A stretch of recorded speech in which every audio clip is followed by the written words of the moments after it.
According to the American Nurses Association and the National Council of State Boards of Nursing, the guidelines for effective delegation can be summarized using the 5 R's. The delegation or assignment must be the right task, given under the right circumstances, to the right person, using the right instructions. And the person delegating must also provide the right supervision and evaluation. The nurse must determine the right tasks for delegation to assistive personnel. It is important to remember that the registered nurse may never delegate any portion of the nursing process that depends on his or her professional judgment.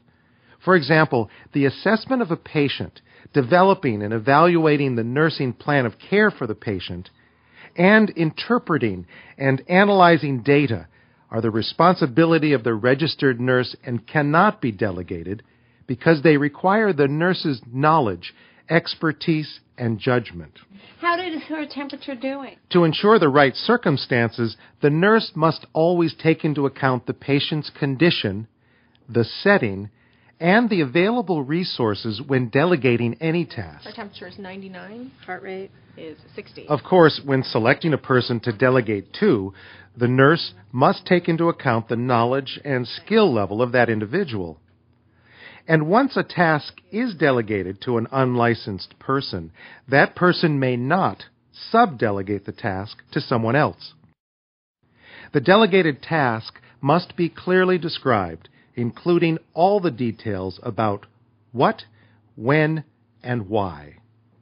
If necessary, the registered nurse must teach the skill being delegated to the person and supervise the performance of the task.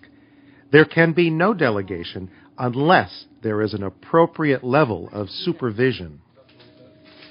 Her water is broken. Supervision means initial and ongoing direction, including direct observation if necessary, and the nurse must remain available for procedural guidance and evaluation of the task.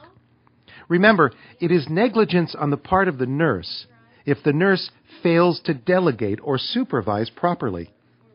In some states, the nurse may also be found legally responsible for any harm to the patient that results. Here right now.